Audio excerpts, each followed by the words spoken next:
we are back. M&D1 Media in the studio with Molo behind the cameras. I'm your host, Diana. We have the one and the only, the lovely Jean Adero. We are just getting warmed up. The story is going to speed up because it feels like in this day and age now we are talking in decades and not so much in days the way it used to be. But it was important for us to give the context before I start calling Jean names and giving her labels. And then you start going around saying, Jean is bored. No, she's not bored. If you haven't watched this part, rewind and go back to that part. But, okay, so when we started this, we talked about how we're going to really lay this out is in three ways. Mm-hmm. There's a key moments in time, then there are struggles that follow those, and then there are lessons that you have learned that have brought you to become the woman you are today, the one who wears all these hats, the philanthropist, the library owner, the coach, the I Am Africa founder, right? And so all these come from a long line of things that have happened before. So now we are the key moment where you're coming to America. Yeah. Your mother has sent you. She's like, this is all I have. And you're fresh-faced and blue-eyed. I don't know if you have blue-eyed. It's just a term. But you're out here and you're landing on a campus, Morris Brown College, all-black college. All you knew is you had to be in America. And all you know is you needed a scholarship to be able to continue what your mother had started for you. There's a struggle that comes. What is the struggle at this point in time? The struggle is you know, now I can talk about I talk about it with a lot of clarity. Yeah. But I didn't know how it was going to work. There was uncertainty, uncertainty was it crept up. And then also I created a bubble, and I think I did it for safety. I hang out with people who are familiar, and we were Kenyans. And we were navigating it each in the way that we could. Some people came with $100. I came with my mom's life savings, but some people came with $100. Some people came without the $100. They came because they had a relative who was making it, right? But the sense of community was great because it was nurturing, and at the same time it was limiting. Because you could not see past. There was nothing. So that dreaming that I had done in the beginning was dying because there was nobody else who was dreaming in the visualizing way. There was the dreaming in the hustle way. Those are two different kinds of dreams. So for people who are in the hustle way, there's another way to do it. It is not the grind is going to be there, but there has to be the imagination first. So you see, I walked in with the imagination. I started to lose the imagination, and I went straight to the hustle, right? And my friends were all in the hustle. And then we were afraid because you have a limited time as an international student. You want to get into your practical training after you finish because your visa allows that. And then after that, everyone's looking for, at the time, everyone was looking for an H-1B job where they could sponsor you, and they could sponsor you in 2 segments. I think it's still the same. It's the first one and the second one. We all wanted that. But the question is, were we going to get it? And so you see, the struggle is the not knowing. You're young and you miss your family. You came in with this traumatic way of living. You're continuing it because you're making $4.25 an hour. The math doesn't math. It doesn't math. And so you start getting, you're depressed and you don't even know it. There's just a lot going on. And let's not even talk about the fact that you're paying international fees, which are a whole other monster compared to when you're paying institution. So think about it this way. I had a full scholarship because I did get the scholarship. They rejected it, and then they wrote me back another letter. And I remember the day I received the letter, I was like, why would they write me the same rejection twice? I was mad. And then I opened it, and it was like, congratulations, you have received a full scholarship for the remaining 3 years. For the remaining 3 years. But I still couldn't afford to live on $4.25 an hour. Okay, let's go back a little. So you dreamed this thing, or you saw it. Well, I don't know what to call it. Yeah. You saw it. I saw it. You worked at everything to try and find a way to do it. Yeah. You read the document and you found the one thing that said, this is for me. And it came. Yeah. It came. It did come. And that's literally what I teach today. You've got to opt into spaces. You have to opt into spaces. And you opt into spaces by looking to see the one thing that includes you into that space and go for that. Because what people do is just cancel themselves out. And every time I go into the space where I'm canceling myself out, things don't work. Because I'm just coming out of a season where I have recently been canceling myself out. And I'm like, oh my goodness, I'm awake again. And I notice that I'm canceling myself out. And now I'm back into the opt-in season. And we'll talk about that. Yeah. So the lesson you learned from this key moment in time is what? That you are resilient. Resilient. Yeah, my bounce back muscle was very big. I was making all kinds of mistakes, dating all kinds of fools. Like like not paying your bills and getting bad credit and like there was so much stuff going on. Yeah. And trying to hang out and live beyond your means and gossip about your friends. And it was just this toxic thing that I was in. It's like this swirl, but it was because we were kind of like crabs in a barrel. Right. And there was this competition. And I remember people used to say, when you so-and-so graduated and they work at Pizza Hut, I was like, it'll never be me. That was just like, I don't think I ever said it. I had one friend I used to tell. But other than that, when I'd hear that, they'd be like, you can get a job as a manager at Pizza Hut. I was like, never, it'll never be me. You're not going to do that. Yeah. And shout out to all the people who work at Pizza Hut. Yeah. But I was like, knew. Let me explain something to you. Yeah.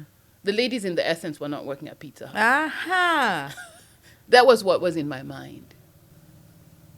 They were not. I don't know what they were doing, but it was in that. Right?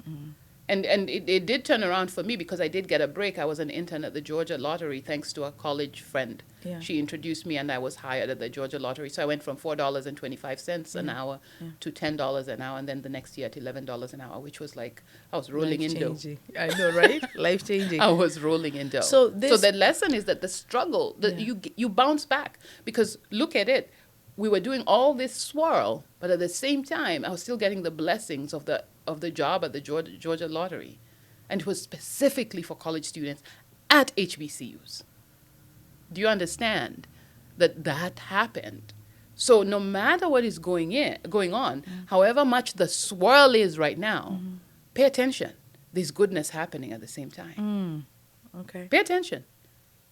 Okay. Right? So you, in this resilience, there's something that you teach now that I don't know if it applied then, but you always teach out of, in coaching about Think and Grow Rich. And there's a whole thing in there about burning the bridges. Yeah. And it's funny that when you're going through it in life, we don't see it as that. Yeah. But when you left Kenya, there was never a thought of, I'm going there. Like, it's this is it. Yes. But I can't say I intentionally burned It wasn't the bridges. intentional. Yeah, it wasn't intentional. Remember the economy of Kenya in 1990, 1991. Our parents were like, go. We'll let you know when to come back. Right. If we can get you back here. Go. We'll tell you. Actually, when we first went, it was go. You'll come back in 4 years. And then halfway through there, they were like, we'll let you know when we need you back. So it was like, and it was a thing that parents were saying to us. And that's why I keep saying we're economic refugees. And that is the reason why Africa has to do well. You cannot continue 33 years later after me. We're still sending children away? No, absolutely not.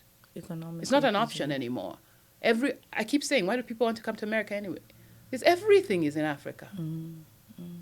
Right? The doors are open. Social media has opened them wide. It really has. Right? It has really changed how things are. And because we can bounce back in America, we can bounce back in Kenya. It's the same muscle. The resilience of America is the same resilience of Kenya. So there has to me, that was a lesson during that period in college, because it was then that I started talking to people. I started working in an advertising agency on my first try. Now I look back and I'm like, why did I lose that person? That person was always there, and that person is in so many immigrants. You've got to harness that person even when things suck.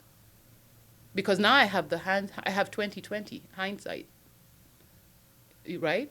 By the time I didn't have it, but I can say to anyone who's in that situation right now, America is really different this year. Yeah. Yeah. That's You're right. the understatement of the year. You're right. It's very different. You're But right. I'm saying to anybody who is in a position where things are not working is that pay attention. There's something that's working. You just can't see it. Mm. Now it's your job to start saying every morning, I can see it. I can see. And then it'll come.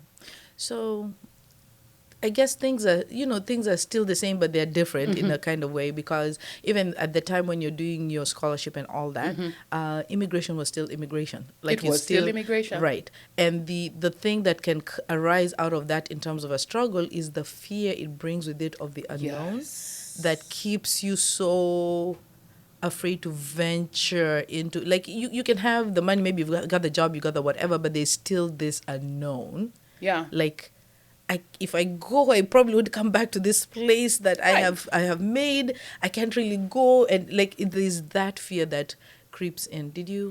That is the biggest. I don't even know what to call it. So get this. Okay. I come into America with my mother's life saving. Yeah. And I'm afraid of even going back home on vacation because I'm like, where is she going to get some more? I'm allowed to be here for 4 years, so I'm going to stay for 4 years. Right. On year 2, Yeah. I get a full scholarship. Right? Which means everything has been paid for. Technically. Right. But not in my mind. Ah. By the way, Ah. I could have, with the scholarship letter, because it said you have the scholarship until you graduate. I could have been going to Kenya. Every year. Yes. I mean, I didn't have money for the ticket. I mean, you'd have made it with your $4 if you had to Like if work I really overtime. understood what Right. it meant. Right. But fear has a way. Fear has a way of taking your blessings away from you. It just literally snatches it. It didn't hit me until 2018 that I had that opportunity, and I never presented it to my mom. Because my mom might have said, hey, this is an opportunity we can pursue for a ticket so you could come back home. It never crossed my mind.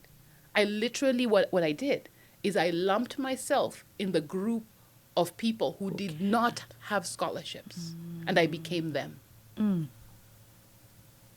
Right? It's really important to have that morning, the space in the morning where you're actually not praying, not begging God for stuff. You're a child of God. Stop begging God for things. That's right. That's I mean, right. how are you supposed to live? God is like, stop begging. Yeah. I died on the cross. Yeah. But, Really? Christ died on the cross. What are you doing? Yeah. But if you don't create space for you to see the future, you will fall into the now. And I fell into the now. Wait, say that again. If you do not, Have a vision for Uh-huh. the future. yeah. You will fall into the now. And now is like your lowest point, and you'll stay there. Now is your lowest point. Now is your lowest point. You'll stay there, right? So I graduate from college. I had a little, balances from the things here and there. And I graduate. My mom couldn't come for the graduation. My dad couldn't come for the graduation. My sisters were not there. I literally graduated alone, By yourself. right? And I remember thinking that it was kind of sad. It was weird. Yes. My friends were there, but it was strange. You're alone. Yeah, I felt alone, right? There's a difference with being alone and feeling alone. Yeah. Yeah. So I graduate, and then I get this job in an advertising agency, another miracle. Like, how did I get a job in an advertising agency? I remember Andrea Nelson. She was head of advertising at the Georgia Lottery, and she says, write a letter to all the advertising agencies. And all I had was a computer, like it was a cushy job. Because I used to work at a restaurant, and now here I was at a job where I had a copier, I had a computer by myself, because at the time people just didn't have that access. So she says, write to all the advertising agencies and tell them about yourself and you'll be hired. And I was hired. I was like, what? Writing. So I did a mail merge. I learned how to do a mail merge in Word, and I was hired. So I was in this advertising agency, And it was my first year after graduation, which is what you want. So, okay, at this point, from that job, from the time you came, it's been what, 4 years, Yeah, 5 years? it's my fourth year. I graduated on time. 4 Okay. years. So those 4 years, you haven't gone home. I haven't gone There home. is no videos, the calls the way we have it No, right it was now. expensive. It was 25 cents a minute. Right. Even calling on the phone was a problem because like you're wasting money, you're wasting money, you're wasting Yep. money. Or most you could do is write a letter that took 2 or 3 I have all my whatever. letters still. Right. And so it's been 4 years. You haven't seen your I family. haven't seen my family. Yeah, but my mom did visit the year before she passed. No, it wasn't the year before. It was the year before my dad passed. My mom came to visit, and she actually came twice, which Wow. was really nice. Wow. And then, and she was my age now is when she Really? came. Yeah. Wow. She was my age now, which is kind of weird because I thought she was really old. Yeah. That's all we Right? think about. But if you parents, think yeah. about it, Yeah. it starts my career. But the one thing that you don't realize is that as an immigrant, you're going to continue having immigration loopholes. Right. So you stay in a job for too long because you have an immigration loophole that you still have to go through. And remember, ICE, it used to be called the INS, was backed up, like there was a backlog from here To Timbuktu. like always. Yeah. So even if you have legitimate cases, Yeah. it takes forever It takes before you forever. resolve them. Yeah. So guess what? You're in limbo. So you're in jobs where you're underemployed. Yeah. Even you could be overqualified for them, but you're Yes. still, yeah. Yes, you're underemployed. Yeah. Yeah. And you're just there. And so you're dying in the inside and you don't know what to do. And these invisible shackles. They're invisible shackles because also you're trying to live the lifestyle. Right. Right. So there are a couple of things there. And so out of that, the lesson came of what? When, what oh. you with the, having the scholarship, and The then there's these scholarship. rules of immigrations, and you couldn't go home, and there's a lesson that comes out of the fear that is born out of, as you Yeah. say, you remember, I have not gone anywhere in 4 years, blah blah. When I could have, and there was this fear. Is it that you couldn't find somebody to tell you can actually do this? If they what told is- me I wouldn't have heard them. That's how low you get living in America. People tell you, but you can't. You can't hear. You're just stuck. And let me tell you how I know that. When my mom came to visit, I had taken, I had met this girl who was my age. She lived in my apartment complex. And she lived in a terrible situation. It was just a difficult situation. So she was telling me about it, and I was like, my sister and I have an extra bedroom. Why don't you come and move in with us? I used to be the person who just brings all these people. I'd be like, Anybody and hey, everywhere, I'd come to move my in. sister, hey, so-and-so is coming to live with us tomorrow. And she's like, oh, well.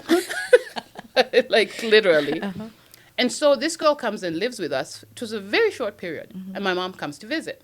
So on the last day, when my mom is leaving, she needed one more thing. So we all go to the store to get the thing. I don't remember what it was. And this girl just breaks down and tells my mom how hard it is for her. She cries and cries and cries on my mom. Okay? So we come back from the store and we're like, hey. And the girl has gone to work. And my mom just says, what's wrong with you people? You and your sister. And my friend. Okay. She's like, what's wrong with you people? And I'm like, what's wrong with us? Like I thought you went to the We store. went to you the had a store, good time. everyone's happy. We're about to take you to the airport. Yeah. Like, you are packing. Yeah. We've got the thing. Yeah. The one more thing. Yeah. And she says, and I don't remember, I think I remember, let's say her name was Diana. Okay. Diana lives here. And she's depressed.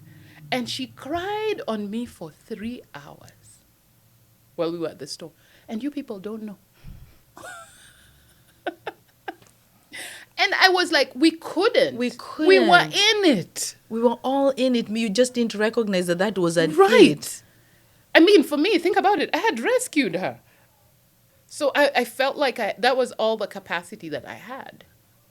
Right? You didn't have the capacity to break down like yourself. to now I used to cry when I would come from work at 11 p.m. and I'd be walking. I would cry.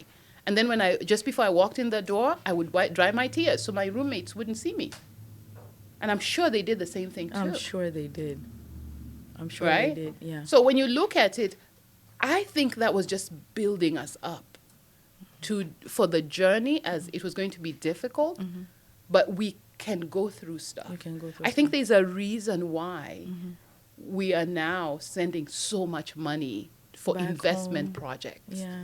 Like tourism is Yeah. no longer a thing, it's Yeah. diaspora. Yeah, right. The remittances are really high. I Right. heard the ambassador Because it saying is, that. we understand what we went through Yeah. and we know how we can make it better. Yeah. Because this country has a lot to offer, Yeah. and so do our countries Yeah.